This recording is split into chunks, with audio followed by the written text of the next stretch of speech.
Nah,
cari belum.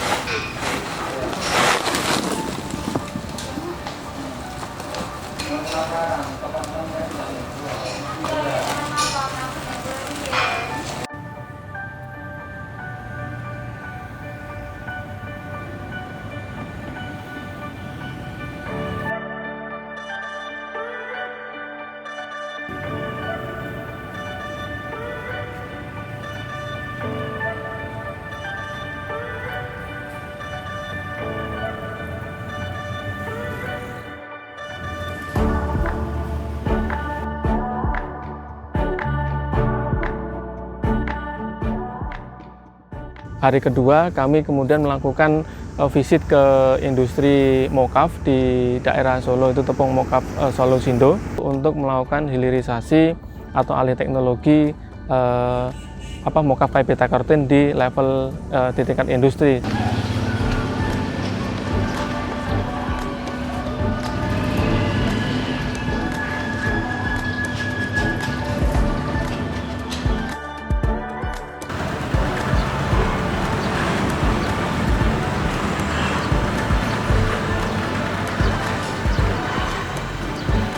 Jadi kerjasama antara PT Tepung Mokaf Solo Sindo sebagai mitra, terus dengan LIPI gitu untuk pengembangan mokaf kayu beta karoten.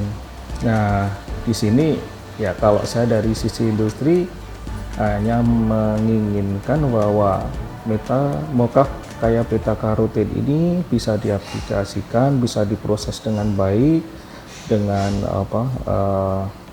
lebih punya nilai plus kayak beta karoten, supaya nanti bisa dikembangkan baik itu di para mitra kami untuk penanaman singkong kayak beta karoten maupun di produk kami ada penambahan salah satu lagi mocaf kaya beta karoten. Mocaf adalah modified cassava flour, jadi jenis tepung ubi kayu yang difermentasi. Jadi ini sudah mengalami modifikasi melalui fermentasi, seperti secara processingnya hampir sama kalau ketika kita membuat tepung ubi kayu atau gaplek. Namun pada mocaf ini kita tambahkan proses fermentasi sehingga produk yang dihasilkan memiliki karakter yang lebih baik, berbeda dengan tepung ubi kayu atau tepung gaplek pada umumnya. Nah, yang kita kenalkan satu lagi ini adalah mocaf kaya beta karotin.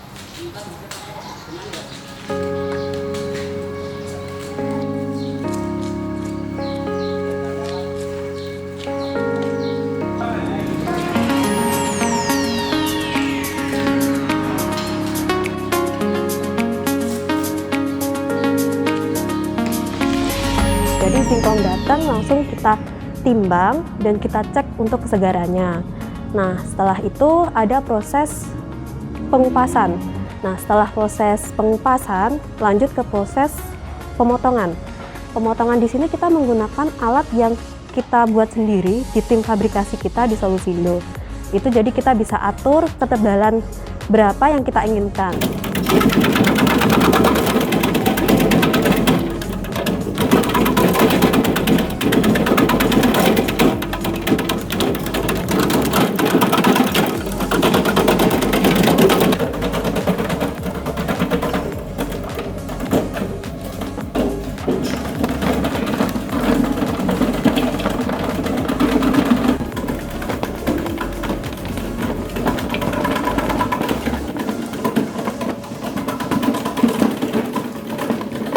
Nah, setelah dipotong, kemudian ditimbang, baru nanti kita fermentasi. Fermentasi di sini fungsinya itu supaya seperti kandungan sianidanya atau warnanya gitu, yang itu tidak diinginkan seperti baunya juga itu bisa hilang.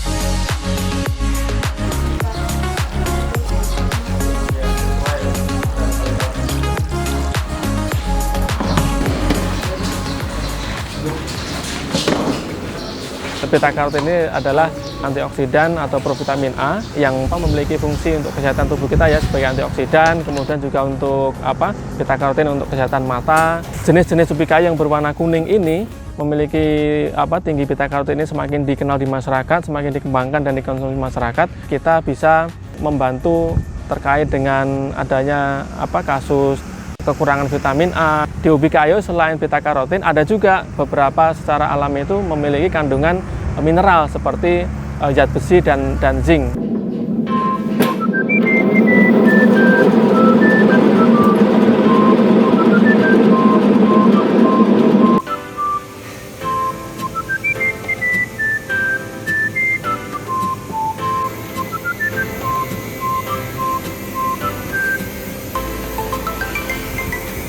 Nah, fermentasi itu selama kurang lebih 14-20 jam. Setelah difermentasi nanti kita cek di sini ada pH, ada suhu. Nah, setelah difermentasi selesai, keringkan. Untuk pengeringannya kita ada oven. Oven di sini pun kita tidak bisa menggunakan suhu yang terlalu tinggi. Karena ketika itu tinggi malah menyebabkan si chip nanti gosong, bukannya dia kering gitu. Biasa kita gunakan suhu 40-50 derajat. Setelah pengeringan jadi chip, nah baru nanti kita giling, terus kita ayak. Diayak di sini supaya apa? Supaya kita mendapatkan tepung dengan keseragaman butiran.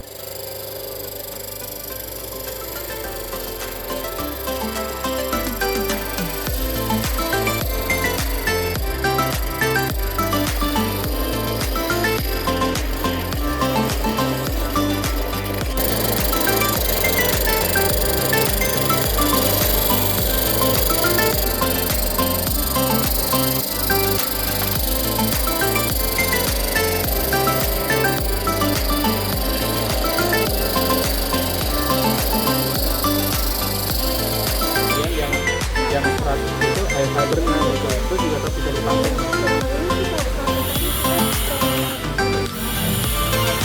Oh iya. Ya karena belum pakai mesh ini, makanya harus diayak lagi. Nah, tapi kalau hasil dari sininya itu dia masih kasar, Mas, otomatis kan nanti ketika disaring banyak yang tak lolos juga. Iya. Makanya ini kita juga sedang pengembangan.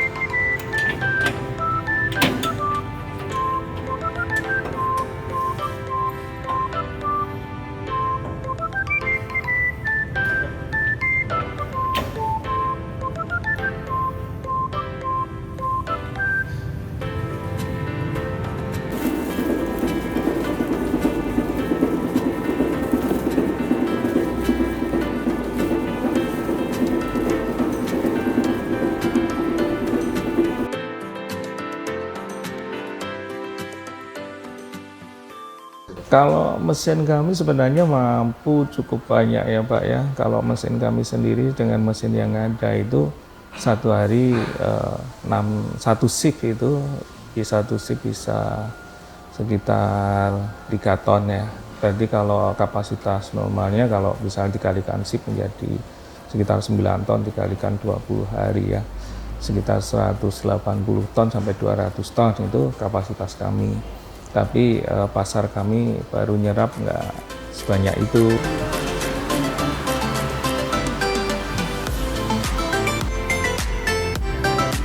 Oke. Permasalahannya adalah saat ini kita masih belum memanfaatkan potensi ubi kayu itu lebih ke arah yang memiliki nilai ekonomi yang lebih tinggi gitu. Jadi ketika kita menggunakan bibit unggul, kemudian bibit unggul itu digunakan untuk yang memiliki nilai ekonomi lebih tinggi, kemudian dari mokaf bisa dibuat beragam produk olahan yang berkualitas, ini tentunya akan secara supply chain atau rantai ekonomi ini akan memiliki dampak ke setiap stakeholder, mulai dari petani. Jadi nanti kita harapkan petani ini meningkat untuk budidaya atau menanam singkong, kemudian di industri processingnya untuk membuat mokaf.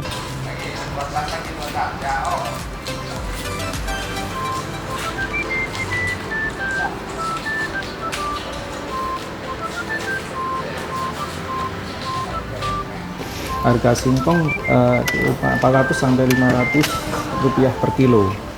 Nah itu kok kayak nggak ada harganya gitu kan. Nah dari situ gimana, sementara sempat kita di toko online itu kita lihat harga mokaf kisaran harga paling rendah itu 10-12 ribu sampai 25.000 dan seterusnya, dan itu bisa masuk ke supermarket yang elit gitu kan. Nah dari situlah kenapa kita nggak berdayakan dari situ supaya terangkat ini si mokaf ini. Nah dari situ pun ternyata bersambut baik. Ini dibuktikan dengan sudah ada 11 mitra yang bergabung dengan kami, dan kami berikan harga ke mitra itu stabil sepanjang tahun.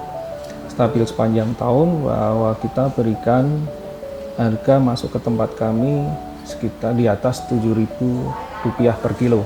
Dari mokaf kita bisa men-trigger UKM-UKM atau unit-unit kecil untuk membuat produk-produk olahan dari mokaf. Jadi di sini kita bisa melihat bagaimana sebenarnya singkong ini bisa berperan meningkatkan ekonomi maupun kesejahteraan di masyarakat, baik itu petani hingga pelaku industri.